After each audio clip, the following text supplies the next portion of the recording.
दंतेवाड़ा बीजापुर सीमा पर बड़ा एनकाउंटर, 18 नक्सली ढेर, डीआरजी के 3 जवान हुए शहीद। बीजापुर के पुलिस कैंप में दी गई अंतिम सलामी। ग्रीन कॉरिडोर की अवधि 2 दिसंबर रात 12 बजे समाप्त होने के बाद छत्तीसगढ़ पुलिस ने दंतेवाड़ा और बीजापुर के सीमावर्ती इलाकों में एक बार फिर बड़ा ऑपरेशन शुरू किया। इस दौरान 3 दिसंबर की सुबह करीब 9 बजे सुरक्षा बलों और नक्सलियों के बीच लगातार मुठभेड़ होती रही। मुठभेड़ में कई नक्सली मारे गए, वहीं डीआरजी के 3 जवान शहीद हो गए। बीजापुर में शहीद जवानों को अंतिम सलामी देने पहुंचे बस्तर रेंज के आईजी सुंदर राज पी ने बताया कि कई दिनों तक जारी आत्मसमर्पण नीति के बावजूद जो नक्सली मुख्यधारा में शामिल नहीं हो रहे हैं, उनके खिलाफ सीमावर्ती क्षेत्रों में लगातार अभियान चलाए जा रहे हैं।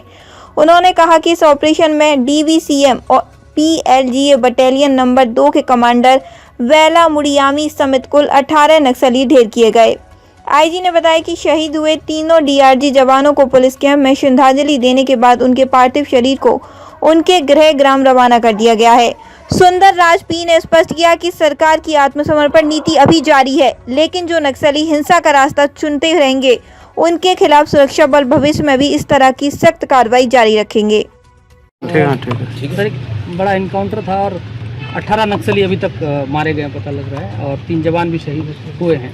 क्या कुछ अपडेट है उसमें सर की, और क्या कुछ रिकवरी वहाँ से हो पाई? भारत सरकार और छत्तीसगढ़ शासन की मंशा अनुरूप, क्षेत्र की जनता के इच्छा अनुरूप बस्तर संभाग के अंतर्गत माओवादियों के विरुद्ध लगातार सुरक्षा बल द्वारा प्रभावी कार्रवाई करते आ रहे हैं। इसी क्रम में कल दिनांक 3 दिसंबर को जिला बीजापुर एवं दंतेवाड़ा का सीमावर्ती पुटेनार क्षेत्र में जो माओवादियों की उपस्थिति का आसूचना का आधार पर DRG Bijapur, DRG Dantewada, STF, cobra, CRPF की संयुक्त टीम अभियान के लिए रवाना हुई। अभियान के दौरान कल प्रातः 9 बजे से लेकर अनेक बार माओवादी एवं सुरक्षा बल के बीच में रुक कर फायरिंग हुई। फायरिंग के उपरांत इलाका कर सर्चिंग के दौरान अलग अलग अवधि में अलग अलग संख्या में माओवादियों का डेड बॉडी रिकवर की गई। लगातार कल शाम रात तक भी सर्चिंग ऑपरेशन और आज 4 तारीख को पुनः भी सर्चिंग अभियान प्रारंभ कर अभी तक लगातार आसपास इलाके में कॉम्बिंग सर्चिंग जारी है। अभी तक अपडेट है, टोटल 18 माओवादियों का डेड बॉडी मुठभेड़ स्थल से रिकवर किए गए थे।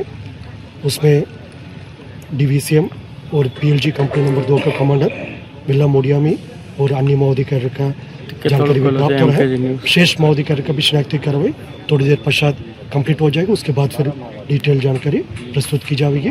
मुठभेड़ स्थल से एलएमजी, एसएलआर, इंसास, AK-47, 303 जैसा काफ़ी बड़ी संख्या में ग्रेडेड वेपन्स भी, ऑटोमेटिक सेमी ऑटोमेटिक वेपन्स सुरक्षा बल द्वारा बरामद की गई हैं।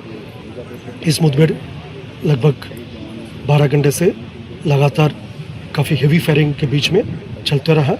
हमारा सभी बल सदस्य बहुत बहादुरी से इस मुठभेड़ को सामने किया, माओवादियों का हमला का मुंहतोड़ जवाब दिया।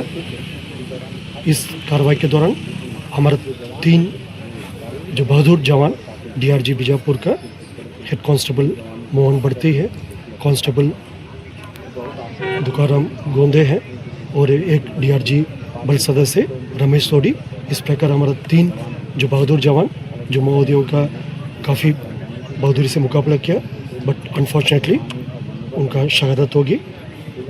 उनका तीनों शहीद जवान का आज 4 दिसंबर को बीजापुर पुलिस लाइन में उनकी अंतिम सलामी जनप्रतिनिधिगण, वरिष्ठ अधिकारीगण, परिजन और समाज के लोगों की उपस्थिति में की गई। और तीनों जो हमारा शहीद जवान का पार्थिव शरीर उनके ग्राम के लिए रवाना किए गए थे। इस मुठभेड़ में हमारा 2 और जवान घायल हुआ। दोनों घायल का भी स्थिति खतरा से बाहर है और उनका समय पर इवैक्यूएशन करके एयरलिफ्ट किए गए थे। उनका भी इलाज रायपुर में जारी है। डॉक्टर के अनुसार दोनों हमारे घायल जवान खतरे से बाहर और एक और अन्य जवान जिनका कार्रवाई के दौरान पैर में स्प्रेन हुआ, उसको भी रेफर किए गए थे। उनका स्थिति भी अभी खतरे से बाहर और सामान्य है। इस प्रकार सभी घायल जवानों का अभी समय टाइमली इवैक्यूएशन करने से उनका ट्रीटमेंट अभी लगातार जारी है। आसपास इलाके में अभी भी सर्चिंग जारी है। अभी और नक्सली मारे गए होंगे, हो सकता है। आमतौर पर जिला दंतेवाड़ा और बीजापुर के सीमावर्ती इलाका में वेस्ट बस्तर डिवीजन की कैडर्स, साथ साथ जो PLGA कंपनी नंबर 2 का कैडर्स को उपस्थिति का आसूचना के आधार पर इसके पूर्व में भी अभियान संचालित किए गए थे और कल वाला अभियान भी उसी आसूचना के आधार पर ही टीम्स रवाना की गए थे।